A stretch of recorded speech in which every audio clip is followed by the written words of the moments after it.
It's another rainy day in the lakes, but we're starting to get the autumn colours. So what I'm going to do today is head into the woods and hopefully, well, what I want to get is some water drops on things, and I'm hoping that there's going to be some mist rolling through the trees.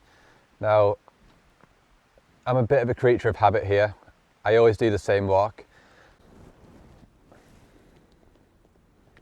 There's a lot of pheasants in these woods as well, so maybe we'll see some of those. I think this one's had a bad day. You can see his tail feather there.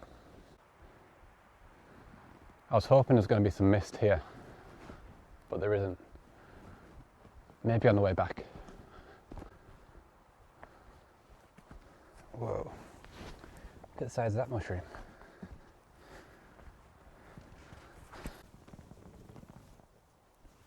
That's huge. I've been wandering around for about 20 minutes now and just found this massive mushroom down here, and it's just started to rain, so I've put you in the shelter and I've got this framed up quite nicely now. Well, I think it's quite nice. Now, about a week or two ago, I did a video on what the best aperture was for close-up photography, and my favourite was f/22, so I've gone with that again, and just got this set up down here. So you can see the mushroom there, and I've just brushed down all this grass. I just sort of hit it down and tried to get it so it looks like the wind had hit it, but on the top you've got all these defects, which I actually quite like now it's set up. I don't really like things being perfect, but what I've done is I'm using this lens hood just because it's raining, as you can see. We'll try and do this quickly so I can show you. I've got a polarizer on, so if you watch the top of the mushroom there, that's without the polarizer, and that's with, and it just brings back all of those details. That lens hood makes a massive difference though. So I'm just focusing on the top of this mushroom, and I'm going to have a play around with this because the f/22 was giving me a 20-second shutter speed, and that means that the grass is going to be moving, which I don't really like. I don't really like things to be moving in the pictures. I don't like many things. I'm quite particular in what I do like. So yeah, I'm going to just concentrate on this for a few seconds. But down here, I noticed a load of other mushrooms. It's a little bit more sheltered in here too. And I thought they were bracket fungus because I saw this one on the tree. But I'm liking how these contrast with all the pine needles. See all those there. So I'm going to grab that photo out there, then come in and try and do something with these. That rain has just started as well, and the sun has come out a little bit. So it's adding some nice light onto the frame.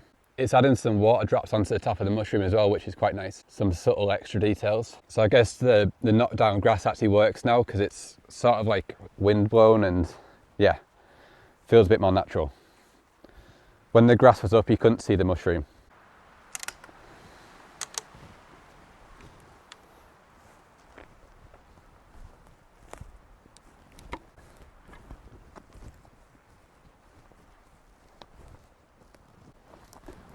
Now, I think I found something over here that I like.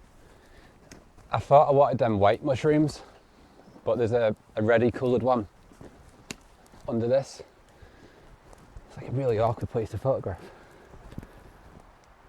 Stand up now. Now, I had set up over here with them three, but I looked down to my left and I like this little one here.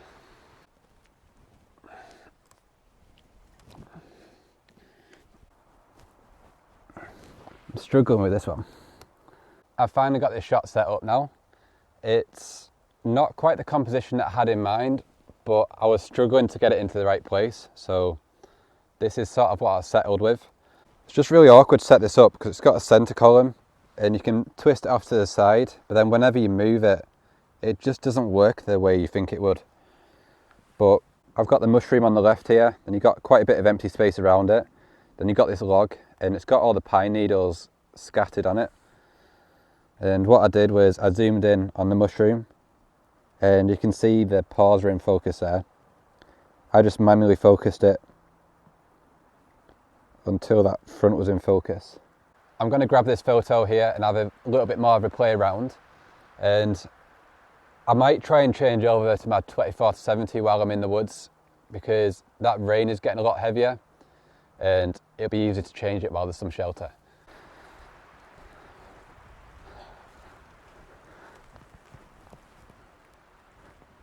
Got all the leaves coming down.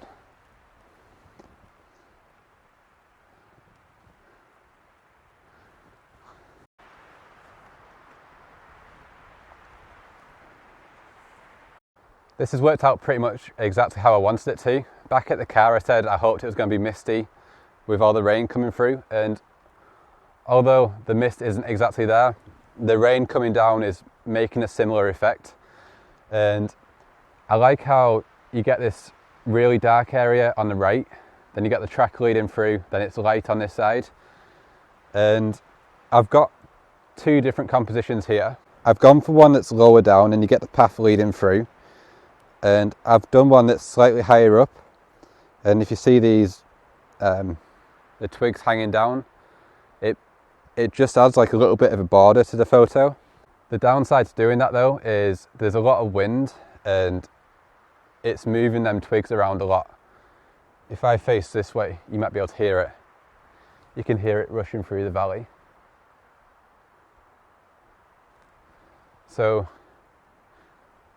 I'm going to wait here for a while and see how the light changes, but I had a quick wander down there a second ago and we're going to get a different photo down there.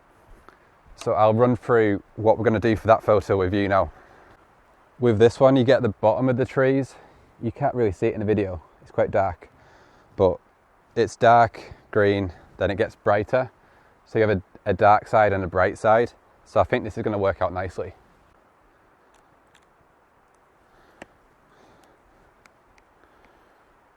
I've got this one set up now, and I thought I wanted it to be down lower, but I've actually brought it back up, and then we look down the path more, and I'm liking this dark area on the left hand side.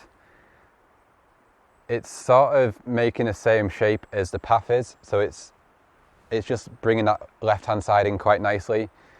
And then on the right hand side it's a lot brighter, but I'm trying to avoid the sky because there's no detail up there. It's just really bright and it's really distracting. So I just want the trees, so it's mainly greens and dark areas with a bright path leading through.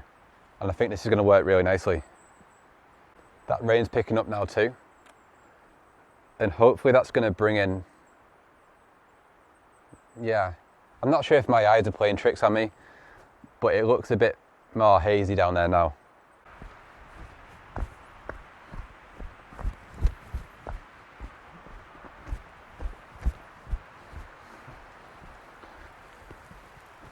There's the rain.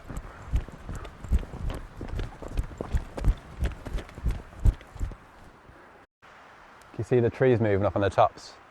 It seems to get really strong every now and again, and it brings down a load of water. I'm not sure how that's going to affect the pictures really, but maybe it'll make it better. I want to just show off the worst of the conditions really, because that's more dramatic. But I think what I'm going to do now is wait here, because it's really nice and this is sort of what I came here for.